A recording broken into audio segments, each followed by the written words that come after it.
Neville Goddard. May 31, 1971. God-given talent. Tonight is the law. We are told in the book of Acts that God is not far from each one of us, for in him we live and move and have our being. Acts 17:28.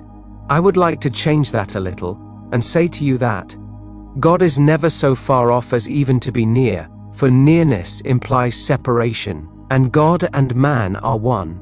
Man is all imagination, and God is man, and exists in us and we in him. William Blake. From Annotations to Berkeley. The eternal body of man is the imagination, and that is God himself. William Blake. From the Laocoon. He cannot even be near, for nearness implies separation. On this level, you and I can go amok, go berserk, exercising this same power that created the universe and sustains it. Your own wonderful human imagination is God. That's God!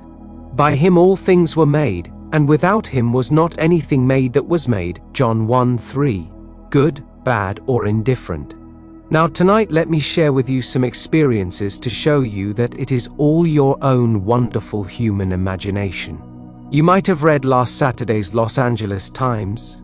On the front page in bold type is the story of a plane. A story was told and shown on TV, and very popular by Rod Serling, and here a man was influenced to take that story and put it to his own personal gain. So, he threatened Qantas, the Australian airline, with 107 passengers aboard, that he would blow the plane up at a certain airport if they did not pay $560,000, which they did. They paid him, this extortionist, $560,000, based upon a so-called imaginary plot by Rod Serling. When he realized what he had done, so he claims in the story, he asked his producers to withdraw the film from TV and not show it anymore. They refused because of profit. It was written for profit, shown for profit, and will continue, regardless of Qantas or any other airport of unnumbered people that may suffer as a result of it.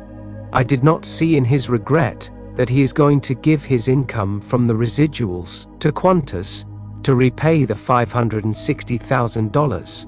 No, he didn't say that he would pay back what he would now make to the Australian airport. He is going to keep it and write another bunch of nonsense, because he doesn't know what you know, that imagining creates reality. For God imagining creates, and God is man, so man imagining creates. There is no separation between God and man. We are one. God became as we are, that we may be as he is. William Blake. From There Is No Natural Religion, allowing himself on this level to make all the mistakes in the world, to go berserk and to imagine any stupid thing in the world. Now let me share with you a few stories. These stories by William Butler Yeats. You can find them in his volume called Good and Evil. They first came out at the turn of the century.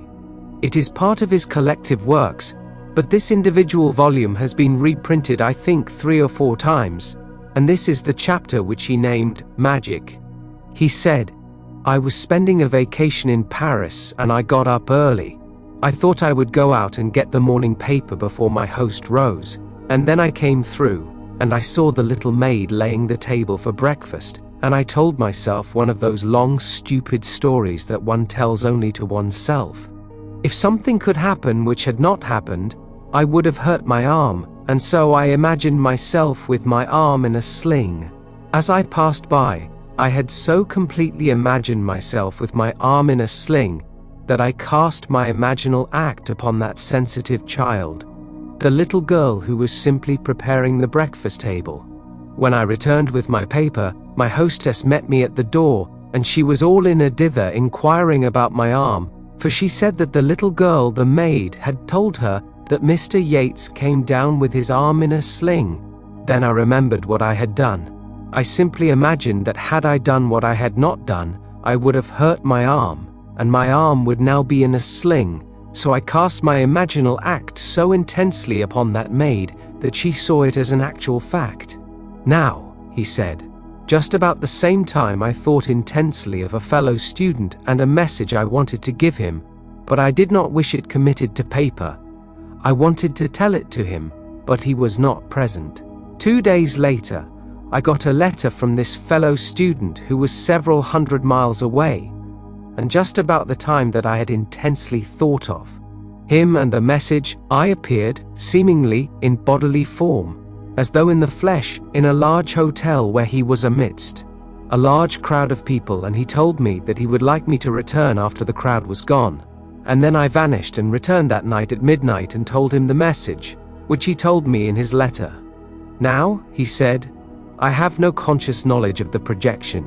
I only know that I intensely thought of my fellow student and the message I wanted to convey, and there I appeared in the midst of a huge crowd in a hotel several hundred miles away, and he was telling me to return later after the crowd dispersed, which I did at midnight, and told him the message. Now, he said, I could tell you unnumbered stories of the power of imagination. Then he tells the one of Joseph Blanco, which is a popular story and supposedly very, very true, of this student at Oxford University finding himself, well, without funds, so he could not continue his studies. So the day that he left college because he could not afford to continue, he found no job, and he joined himself to a bunch of gypsies, traveling gypsies. And one day 2 students who knew him at college came upon him among the gypsies, and he made a sign not to be identified, and then came up afterwards, and he told them, I'll meet you at the inn, and then I will explain to you why you find me among this crowd. Well, they were curious and went to the inn, and when he came into the inn, he told them that they are not quite the vagabonds that people think they are. They have a secret that is not known at Oxford. None of our professors know it. I know I never heard about it, said he, so no one knows it. But I will tell you what they have taught me. I have learned all that they have taught me so far, and I have improved upon it. Now, to show you what I mean by it, I will leave you 2 fellows alone, and when I return, I will tell you what you have discussed in my absence. So, when he came back, he told them in detail what they had discussed, everything they had discussed, and they were curious, and wondered why. He said, You had no choice in the matter. I determined what you would discuss. My imagination led yours.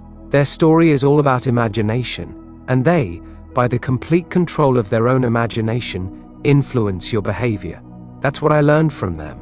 Well, if God makes all things, then God must be the human imagination.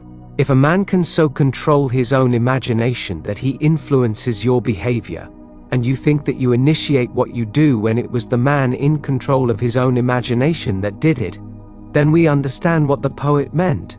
All things by a law divine in one another's being mingle. Shelley, in Love's Philosophy.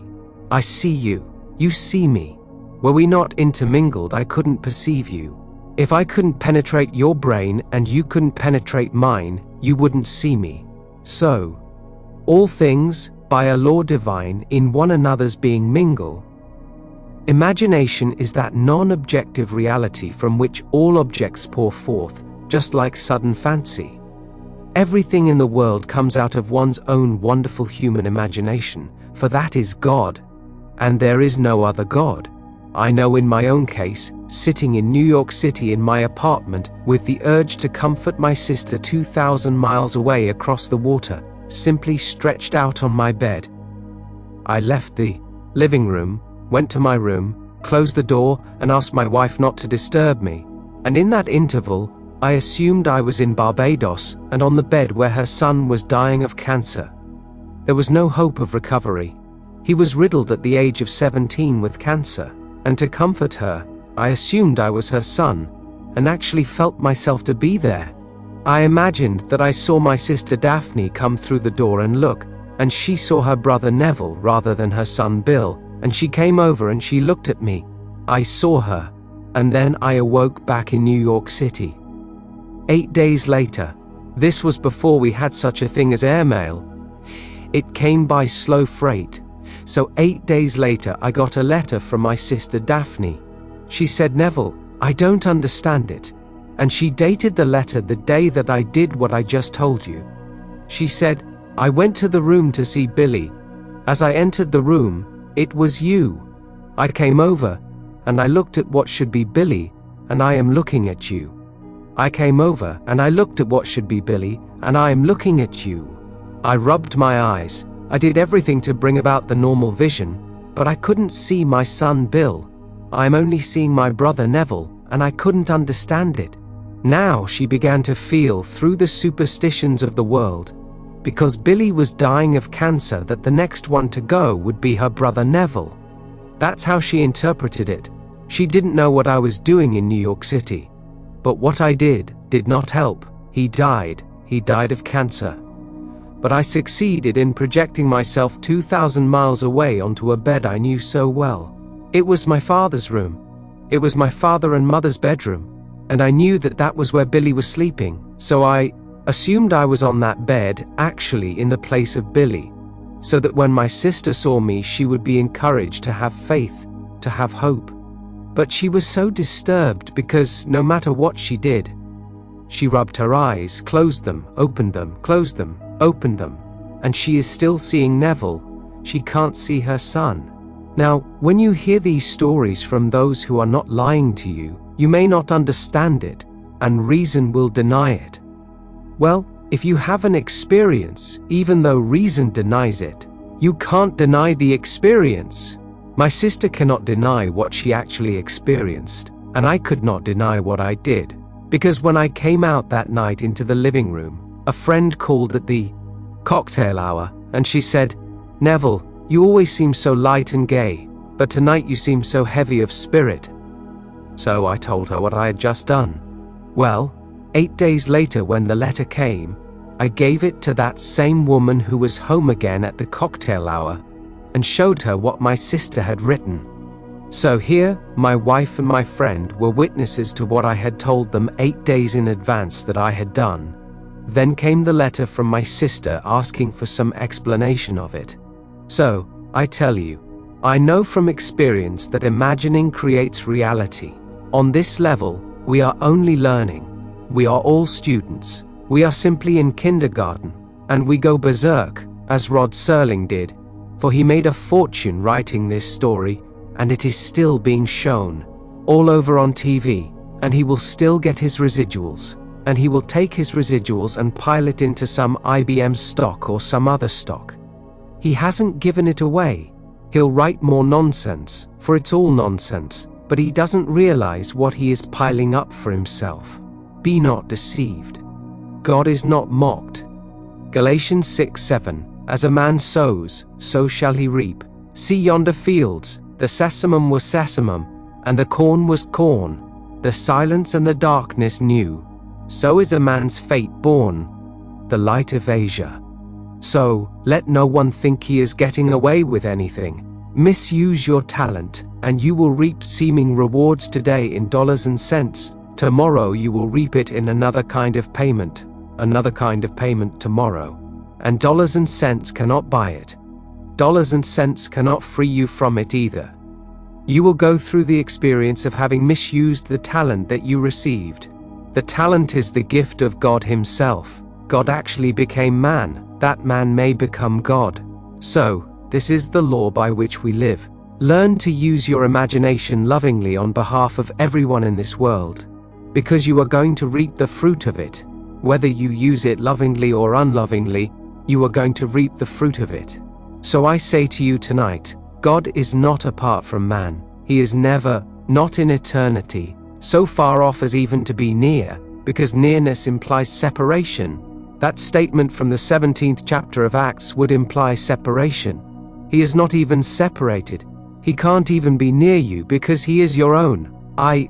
When you say I, that is God. When you say I am, that's God, His name forever and forever, and there is no other God. The minute you say thou, that's a false God. If you address Him as you, that's a false God. The only God is I am, that is my name forever, and by this name I must be known throughout all generations. Exodus 3:15. So, do not misuse it. Now, you can set yourself a goal, any goal, and if you really know exactly what things would be like if you had realized it, and then enter into that state, may I tell you, It will become to you objective. At the moment, it seems only a shadow, just a shadow because you have not entered into the sketch. When you enter into the sketch takes on a cubic reality and becomes objective to you, not to another, but to you. Now, leave it alone. In time, in its good time, it will flower and become what the world calls an objective reality. It was real the very moment that you entered it, because you were the reality. All things exist in the human imagination, but all things. You name it, it exists in you, but it exists in you only as a shadow.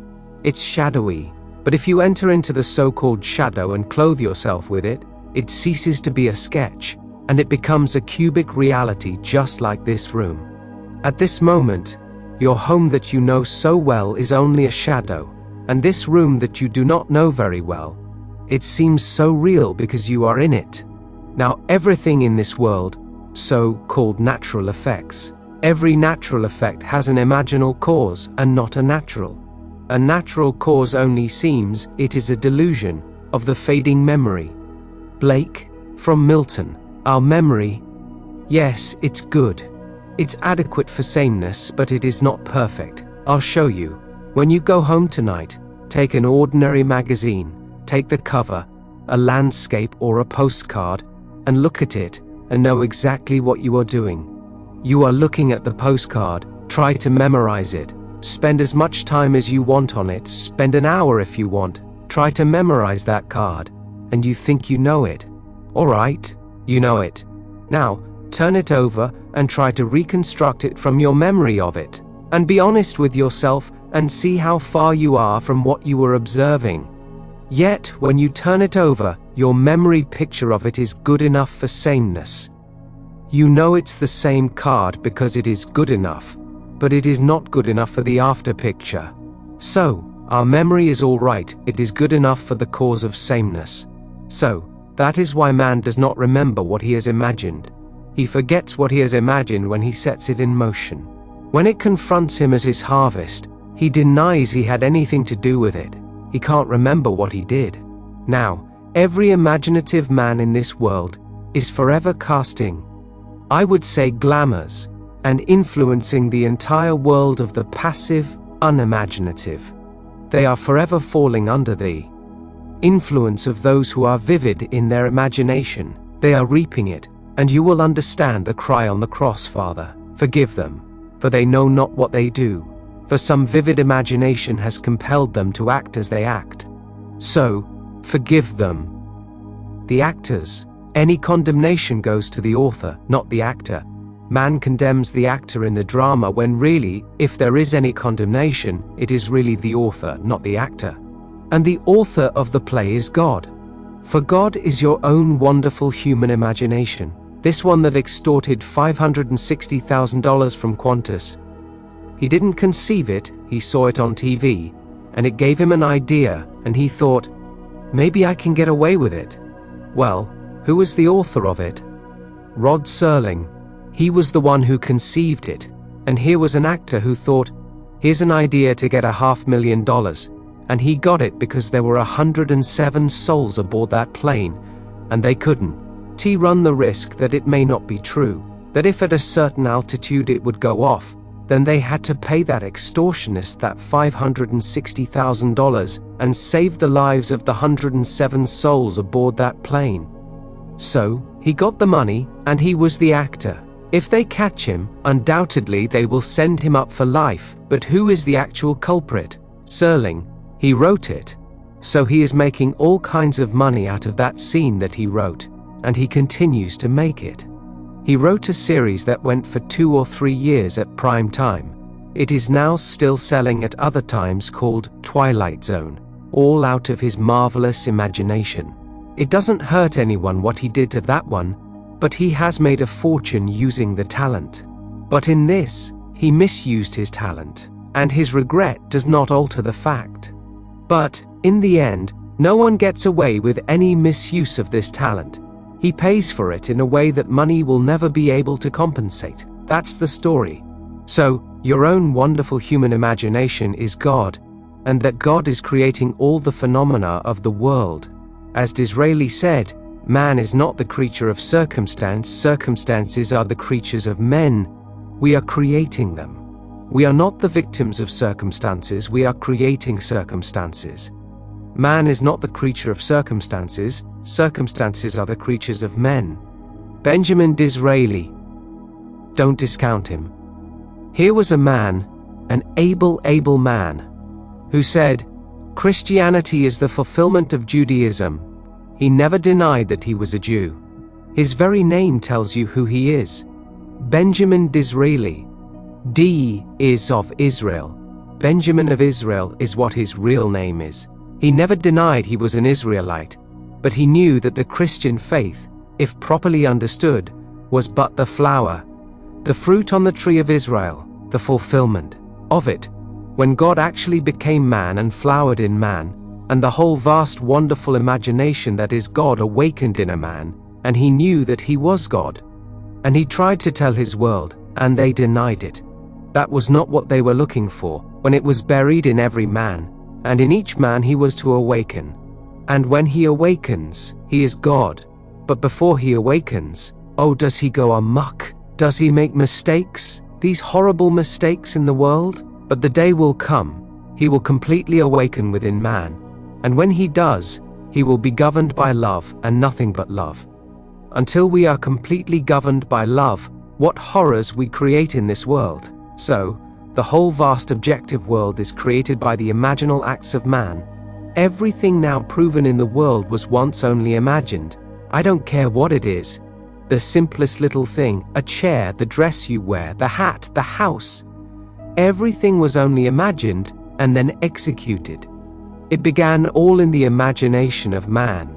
So, everything that is in this world is nothing more than the imaginal acts of men pushed out. Good, bad, or indifferent. So, tonight you take me seriously, and know that you, and you alone, are responsible for the phenomena in your world. If you are passive and not alert, you can be influenced because all things, by a law divine, in one another's being mingle. But it is still the one being, and so you can be influenced.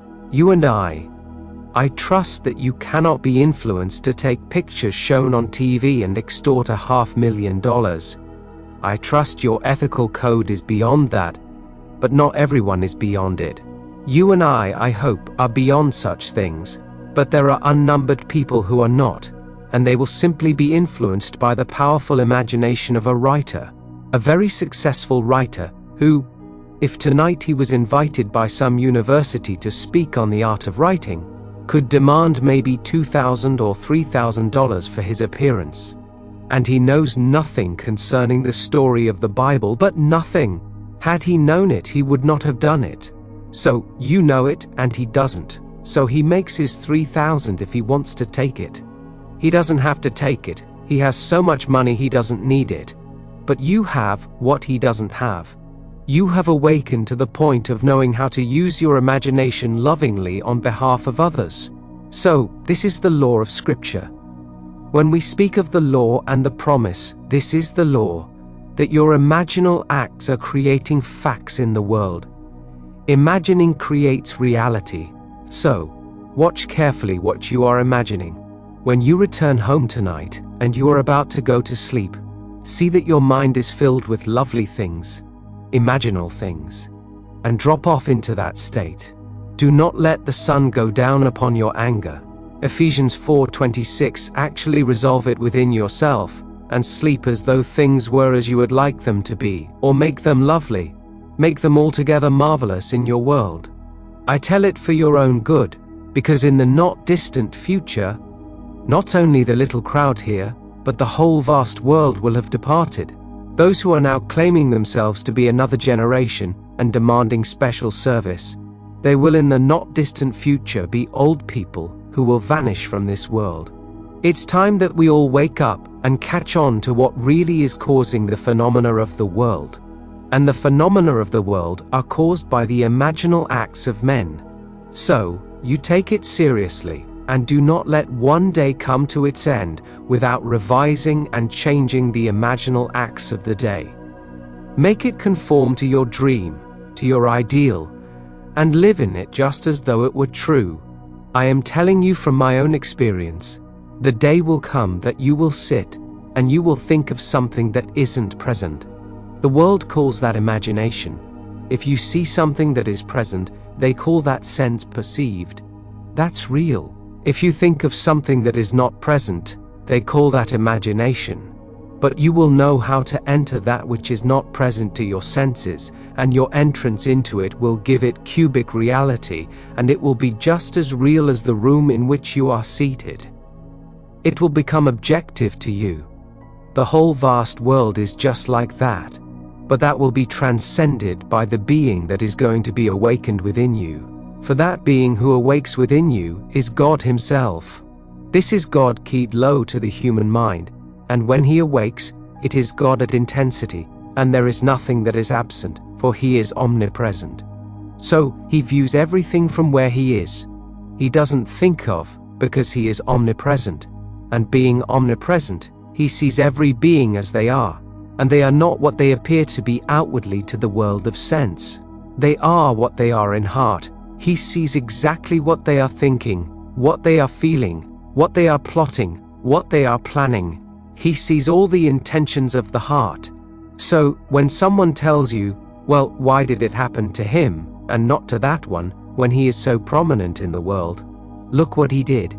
He built a hospital. He endowed it. He gave a fortune. But God sees the heart. He doesn't see the fortune he gave to build the hospital, or even to endow it. He sees what no one on the surface sees. He sees the motive behind the gift. He sees everything behind it all. Because He is omnipresent, He sees everything as it is. So when you are told, He called all before Him and said, no, I reject him, this is to pick out the one called David. He rejected his brothers because he said, man judges after the appearance, and God sees only the heart. So, I reject him, I reject him, I reject him. Call. The other one, 1 Samuel 16:7, and then came David. Now there is a man after my own heart, who will do all my will. Acts 13:22. So, now you realize, if you take it seriously, what is in store for all of us. The end is God. The origin of all is God. In the interval we go berserk. We run amok. But if you know what you could do, start doing it. Don't wait.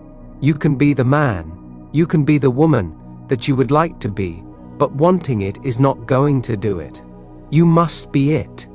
You can't just say, I would like to be it. You must assume that you are it and sleep in the assumption that you are it for the assumption, though at the moment denied by your senses, denied by everything round about you, if persisted in will harden into fact.